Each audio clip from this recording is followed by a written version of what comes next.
It's a big schus to stand in this special place, especially this week,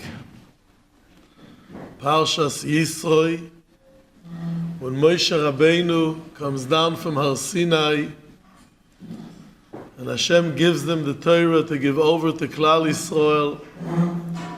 What this special place is really carries on, continues what Moshe Rabbeinu said. It's brought down in the HaRav. It says in the Posuk, Moshe yedaber v'Elokim ya'anenu bekoil. Moshe will be speaking and Hashem will be answering him. Moshe yedaber, Moshe is talking. Moshe yedaber, Moshe will be talking. It's the same word in Hebrew, has both mashmos. Moshe yedaber, Moshe is talking. Moshe will be talking. V'Elokim ya'anenu bekoil. And the HaRav says pshat.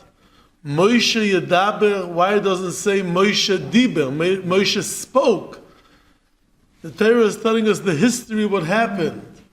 Normally it says what happened. And here it says Moshe yedaber, Moshe will be talking. Moshe is active talking. And the Karliner Rebbe says Moshe will talk and talk till Mashiach will come. Moshe is talking. The Torah was not given once. The Torah is consistent, given and given and given.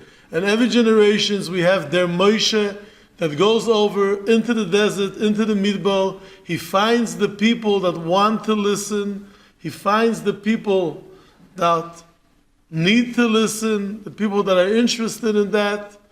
And Moshe yedaber, Moshe is talking. And we're standing really in this Beis Medrash after such a week of a Yarchei Kallah, of a Chizuk, of Talmidim, Smicha program, Lom Night supporters, Mekarvim all over the world, and Moshe yedaber. This place is carrying on the same words that Hashem and Moshe Rabbeinu were standing in Har Sinai and giving over to everyone.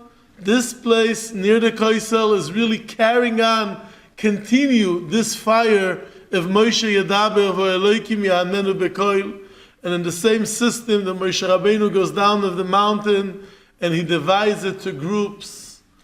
We can't have one person giving over the Torah to everyone. We have Sorry Alofim, the ones that are in charge on 1,000. Sorry Meos, the ones that are in charge on hundreds.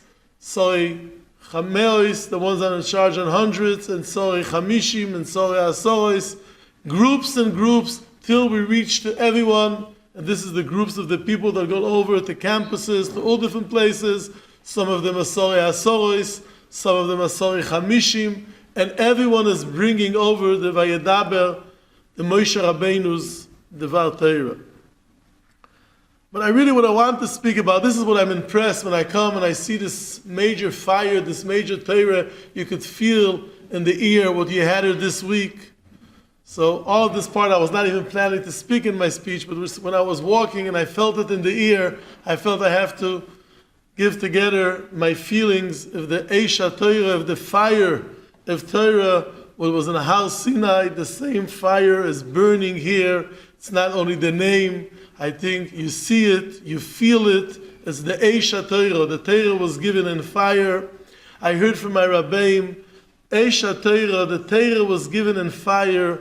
It's not in default that is the way when God came down, fire had to come down.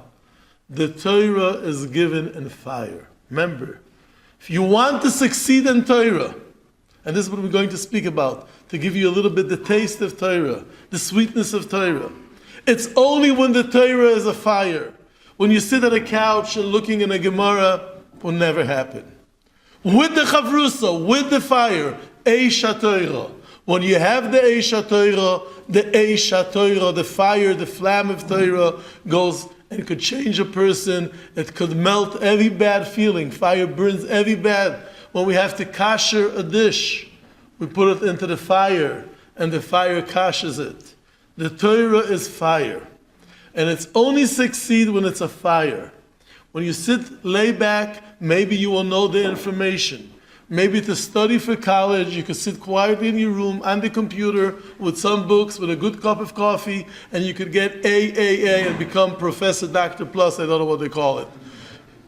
For Torah, you will get 0 if you would learn like that. 0. Maybe you will pass some tests. Maybe even you will get a smicha, but 0. If you want to become a part of the Torah, if you want to join the Torah, what we got from Sinai member, Aish Torah, the fire from Torah. V'Hashem yorad al har Sinai, Hashem is coming down on the mountain, v'ahar boyer bo'esh. The mountain is full with fire. Torah is fire. Argument with a chavrusa, learning with hearing yourself, mashmiya leoznoi. Torah is given in fire, and that is the way. It's brought down in the Sforim that the mountain was covered with clouds. Arofel was a fog. Why we needed a fog if Torah is so clear? Torah is like a fire. Why is that big fog over Har Sinai when Hashem came? So the Baraturim says to teach us for the future.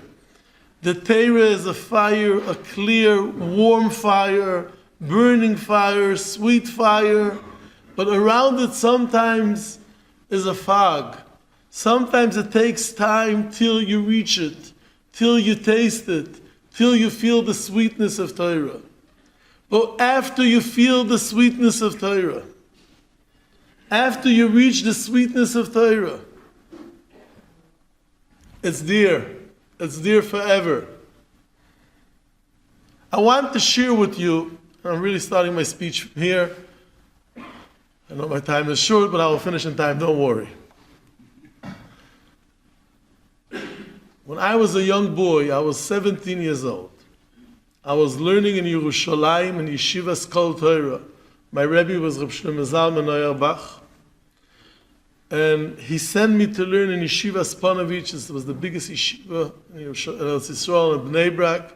And he told me, it's time for you. You finished here. You have to move to the next level, the next place. So in my yeshiva, they made like a party. The night before you left, I don't know if they do it in these places, was a party. What was the party that they did?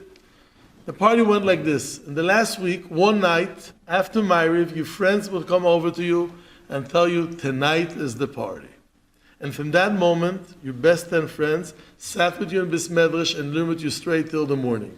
I don't know if this is the way they do it here, but this is the way that they did it by me. So what was the point of the party? That they knew that they're doing it tonight, they slept by day. I couldn't sleep, and I had to stay awake. That was the game. Yeah, good or not, but that was the way when I was 17 years old in yeshiva. That was the way your friends got you the first when you left. And I remember we were learning Masechet Gittin. We started to learn. I remember I got to the Samach from the beginning, and I'm learning the whole night. That is my goodbye party for my friends. 3 o'clock by night, I hear a scream. Boo! I was sure it's the Yetzer Hara. So I started to learn even stronger. 3:15, I hear again a scream. Woo! I learned even stronger. 3:30, another scream. Even harder. 4:45, 4:10, slowly, 4:30, the noise went away. It stopped. I said, you see, Yetzer Hara. In the morning, we found out that the old lady in the building nearby, she fell off her bed in the middle of the night, and she was yelling for help. In her levaya, I felt so guilty that I never went to help. I took on myself that the next time that I hear someone screaming, doesn't make a difference what it is, I'm the first one to help. And I'm scared from Arabs, from dogs, from everything I'm scared. But this was my Kabbalah. Doesn't make a difference how dangerous it will be. The next scream, I'm the first one. I came to Yeshiva Spanovich. I'm the first week into Yeshiva. 1 o'clock by night, I'm going to my dorm. And on the way to the dorm, I hear a scream from this old building. A chulva. I don't know how you say a chulva in English. What? Like this old building that goes about to fall? Yeah. So I find such a building near the yeshiva on the way to my dorm, and I hear a scream, and I know this is my test. I run in. And I'll tell you what I found, and dear, my life really changed. I came into this room and I see 10 old Talmidei Chachomim, everyone with a white beard. Most of them are not alive, and the ones that are alive are today the leaders of the frum Jewish community in Bnei Brak and Eretz Yisrael. And one of them was standing there and he was asking a question. And this was his following question. Everyone knows the story. Rabbi Akiva was 40 years old. He never opened a sefer. He never learned. He was Am Haaretz. He's alphabetic. He didn't know nothing. He was walking and he saw the water dripping on a rock, making a hole in the rock. And he said, if the water could make a hole in the rock, the Torah has a chance to go into my heart. And he took himself and he decided to learn. And he became Rabbi Akiva, the famous Rabbi Akiva. When we learn Gemara, when we learn Halacha, Rabbi Akiva was one of the most role models of Klal Yisrael over the years. So Rabbi Akiva, till 40 years old, he never opened a Gemara, a Chumash. He was alphabetic, he couldn't read, he couldn't learn. And when he saw the water makes a hole in the rock, dripping, and in the end making a hole in the rock, he said, if the water could make a hole in the rock, the Torah could go inside my heart. I'm sure all of you heard about it, and if not, now for sure you heard about this. And I'm asking you the question. This is what this person asked.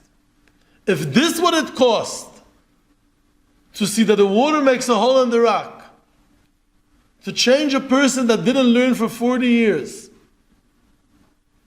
to become Rabbi Akiva, so all of us now know that the water makes a hole in the rock. So why we don't become Rabbi Akiva? And if you will say that you have to see it, so let us make like a little clip. We'll show it all over the places, every school. Take a clip, so a rock, water coming, okay, and then everyone will become big Talmidei Chachamim. I really offered it even to Torah Messiah once in a convention. Yeah? Instead of investing so much money in schooling, just come, we'll make a little clip, a nice big rock, water will drip, the rock, and then all the kids will start to learn. Why it doesn't work? This was the question that he asked. So I'm running into the room, I took on myself that I have to save. I hear noise, I break the door, and I see all these old men, all of them get a shock. And I'm shocked, and with the finger, he makes me sit down. I sit down there, I'm freezing, I'm a little kid, 17 years old, all of them are 50, 60, with white beards or grayish beards. And this is the question that he's asking. If Rabbi Akiva didn't learn for 40 years, so because he saw the water makes a hole in the rock, and he answered the following. And now the first part changed my life, the second changed. He said the reason Rabbi Akiva became a Talmid Chacham after he saw the water makes a hole in the rock, and we not, because he really wanted to learn. He wanted to learn all of his life. But he was so not smart. He was so stubborn. He just didn't have it. He was so frustrated. The Gemara says, Rabbi Akiva said, before I was sitting and learning, I would say, Mi tenli talmid chochem. If someone will give me someone that is learning, I will bite him like a donkey. Not like a dog, like a donkey. He wanted to learn, but he was frustrated. And the minute that he saw that he has the chance, he started to learn. We don't have such a drive to learn. So even though we know that we could make it, we would not make it. But this didn't change my life. And now he said the line. Rabbi Akiva is 40 years old. Chazal tell us that when Moshe Rabbeinu came up to the Shemayim this week, Hashem showed him all of the generations. He showed him Moshe Rabbeinu, he showed him Yeshua, he showed him Sanhedrin, he showed him everything. He showed him Rabbi Akiva. Shehu Yoshev v'doiresh. He showed him Rabbi Akiva that was sitting and learning, and doiresh tilei tilim shel alocha al kol kutz v'kutz. He was saying Torah without the end. Moshe Rabbeinu asked the Ribono Shel Olam, why are you not giving the Torah to Rabbi Akiva? He's bigger for me. Hashem said, this is the way I decided. So Rabbi Akiva is in a position that Moshe Rabbeinu sees his neshama and says, Hashem, I think he's bigger for me. But he's around in this world, 40 years old, And what stops them to learn? Not because he likes to eat, not because he likes to play, not because he likes a nice movie, not because he has all different mosquitoes in his head, yeah? Not because of that. Why he's not learning? Because he's frustrated. I can't learn. I'm not smart. And here he gave a bang and said, Rabbi Akiva is 40 years old. He can't learn. What is hiding behind him? Is hiding behind him a person that could change Kallah Yisrael. Everyone in this room has to know. Everyone has the chance to make it. Everyone has the chance to get there. You think, what is Yetzer Hara? Town. What is Yetzer Hara? No. That is the Yetzer Hara for the babies, not for the people that are here. Before you come to this room, the Yetzer Hara tries to tell you all of the street, all of the bad. But when you come in here, here's already a different kind of Yetzer Hara, not a bad one. You know, sometimes he stays in the pocket a little bit, but it's not a real one. You know what is the real Yetzer Hara? But I would never know Shas. I can't be Reb Moshe Feinstein. No, I can't be Reb Eliashiv. It's not for me. That is the main Yetzer Hara. And every person has to know it's not true. It's not true. And don't you, I know what you want to answer me. You want to answer me, doesn't mean that every guy could make it. Rabbi Akiva was a person that he was smart and he didn't know that he's smart. But who says that I'm so smart and I could be... Right? This is your question. I could see on your face. Right? I will answer you. First, I could see that you could become Rabbi Akiva. What's your name? Ori what? Well, because I want to know in 40 years when I will hear Rav Goyen, Rav Uri Lev, I will say, Nissan Kaplan, it's your credit. But I want to explain. The Gemara says that when Rabbi Akiva got married with the daughter of Kallah Savua was the richest person in that days. And his daughter married Kallah Savua.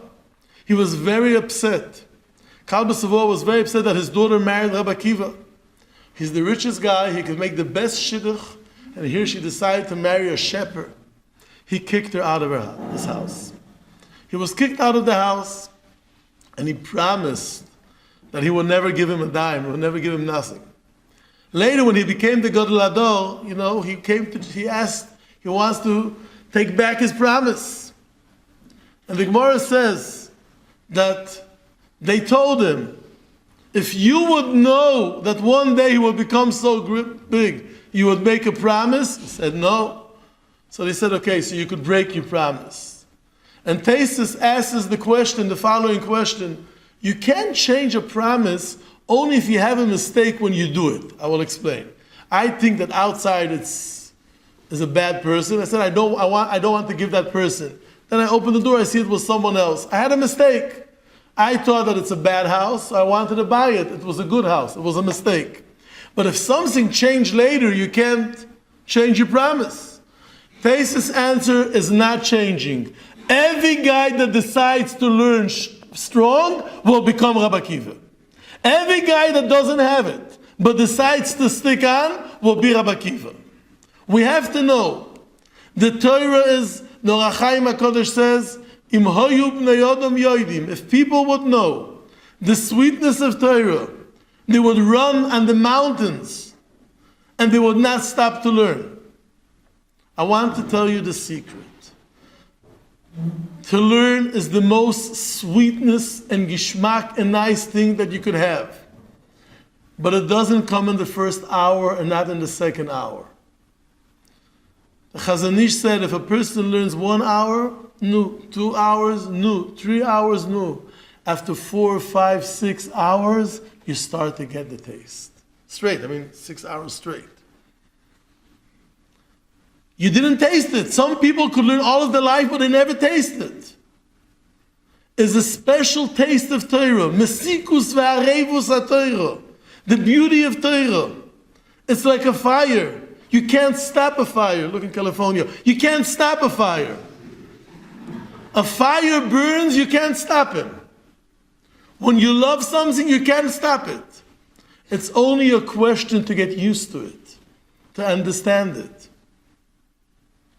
The halacha is Talmud Torah keneged kulam. Torah is better from everything. What means better from everything? The biggest mitzvah in the world is to learn Torah. So if you have two options, to sit and learn or to save 10 people.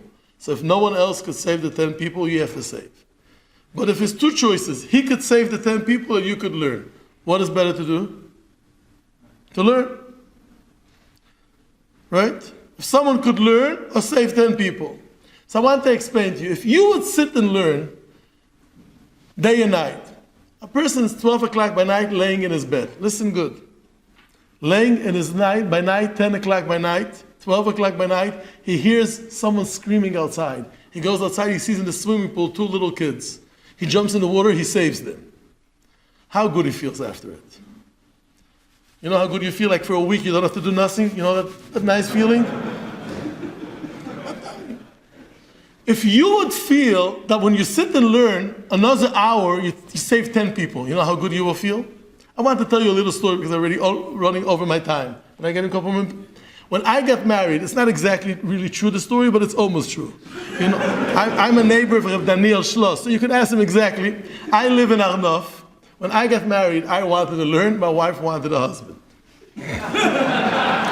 So we made up like this. Till 1 o'clock by night, I could learn.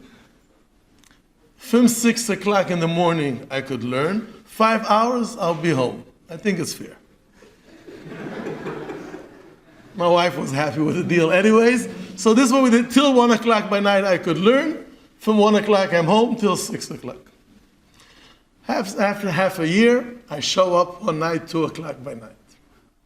My wife says, you didn't keep the deal? I said, I'll tell you what happened. I was outside the house.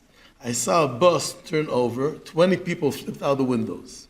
I went mouth to mouth to save them. Not that I know how, but I was blowing till the ambulances came. And I put them in the ambulances. I'm sorry, my wife. She said, my husband, I'm sorry, I'm proud of you. I said, now I want to tell you a secret. I did something a little bit bigger. I learned the extra hour. What do you say now? Doesn't make a difference what she answered, yeah? But I want to explain to you the point. I want to give you the point. The point is that if you will feel, I want to tell you, but listen carefully, it's no challenge to sit and learn day and night. Remember what I'm telling you now and keep it for life. The challenge is to analyze to yourself how chashuv is to sit and learn. No one here, if you will be sitting 12 o'clock and you hear someone screaming, you look at the swimming pool, 2 kids. Oh, yesterday I already saved 2 kids, let these 2 to drown. No one will do that. You will jump again, and even the water is freezing, you will jump in, and you will not even feel that it's cold till you took them out. But when it comes to 12 o'clock and you're tired, you just close the Gemara. You don't say just one more page. But if you will feel one more page, I took one more kid out. Another page, like reading a good novel, you'll never stop. You have to decide, Toivli toiraspicho me'alfei zohav v'chesef. The Yetzer Hara only has a right to stop you in the beginning. And every day in the beginning, he has a right to stop you. Come to learn the first hour, it's not easy. It's not easy the first hour. The second hour is not easy. But after that, it happens. After that, it happens. Reb Nosson Tzvi Finkel was the Rosh Yeshiva of the Mir. I'm sure all of you heard about Reb Nosson Tzvi Finkel, about the Mir. You know about the Mir? He was an American boy. When he was 16 years old, he came to the Mir. He looked less from everyone in this room. He came with his, it doesn't make a difference, I'm recorded, I can't exactly explain. American boy from Chicago. How HaKadosh Baruch Hu made it that he became Reb Nosson Tzvi Finkel? So I want to tell you, we had once a getting together of all of the boys. It was Leil Shabbos in Yeshiva. And Reb Nosson Tzvi Finkel, he had a paraksa, he couldn't speak. She said, Nissan Kaplan, you can speak instead of me? I said, okay. I got up and I said, I want to tell you a story on Reb Nosson Tzvi Finkel. When he got married, for the first 10 years of his life, I want to tell you how his Friday was. He woke up, he davened, 8 o'clock he was finished to daven, he learned till a half an hour before Shabbos. Half an hour before Shabbos, a quick shower, he made mincha, kiddush, suda, and then he wanted to learn. But he had a problem. He didn't want to learn in the Mir in that days because they didn't have a generator.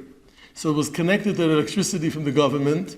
And the government company works in Shabbos. And some Rabbanim hold that you're not allowed to use electricity that's made by Jewish people in Shabbos. And you don't get schar if you learn under that electricity. So he went to learn in a Chassidish Beis Medrash Vishnitz till 12 o'clock by night. When he had a Suda for an hour, till 12 o'clock. 12 o'clock by night, the Chassidim come and sing, Tish, you know what it is? But the Chassidim is a big zach. But he was not Chassidish, he had to learn. So he came back home, but he has to learn. So he had like a lamp from a fire that he could learn. But as a Gemara in Shabbos, you're not allowed to learn L'Oir HaNer. So his wife stood there from 12:15 that he came till 3 o'clock to be the shomer that he could learn. She didn't read Mishpacha Bina or these things, yeah? She just sat there and watched him. I'm finishing, the whole room is quiet. I turn over. Rosh Hashiva, happened or didn't happen? No one believes my stories anyways.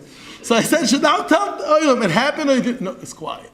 So Rosh Hashiva, say, I'm a liar, I don't care, but say, happened or didn't happen?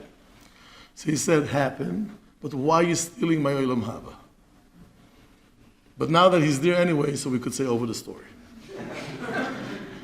But I want to explain to you, every guy could make it. You just have to learn and plug in the hours. Hashem makes it for you. He sat on his corner and he learned. And Hashem made him the most famous person, the most public person, the most successful yeshiva. Hashem will do it for you. You have to one thing know. Avas HaTorah.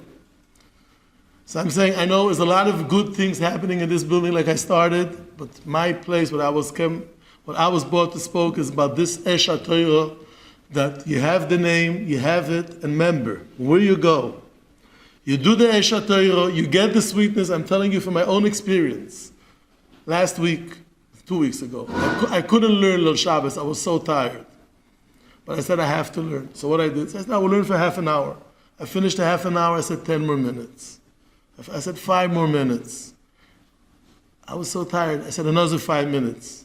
After 2.5 hours, Hashem gave me koiches. I managed to learn without an end. But it took 2.5 hours, and in the middle I felt like in the standard, when you fall and you wake up. Happened to me like 20 times. He doesn't give it to you in the beginning. But after 2.5 hours, I got so much energy. I managed to learn what I didn't learn for years. Why? Because I pushed myself. Everyone here could manage. So my bracha is for the new ones that came back, that are here to start to feel the Aish HaTorah, to the ones that are already here longer, to the ones that are already in the Smicha program, to the ones that are from here going around the world, to show the fire, to catch the fire all over. Remember, I want to tell you one thing to the guys that are around. The only way the fire could burn different houses and you could bring it out if you have Torah. Remember what I'm telling you now, and I'm asking you and I'm begging you. You could stand on the campus, you could do kiruv. Never to have a day that you didn't learn for 2 hours. If you didn't learn that for days for 2 hours, don't go to the campus that day. You will not manage. The days that you learn 2 hours, your flame is strong. Your fire is strong. You could change Kallah soil. Don't worry. Maybe if you'll be there, you're right. Instead of 10 hours on campus, you'll be 9.5 because you had to learn the 2 hours. But in that 9.5 hours, you will change the world. And the ones that are supporting the place here, your schus and this fire is endless. And HaKadosh Baruch Hu Taki will give the siyata d'ishmaya that this fire will lead us Ve'eish Hashem yoimam ve'Hashem laila to Be'ezus Hashem Mashiach Tzidkeinu will come b'mheira b'yameinu. Amen.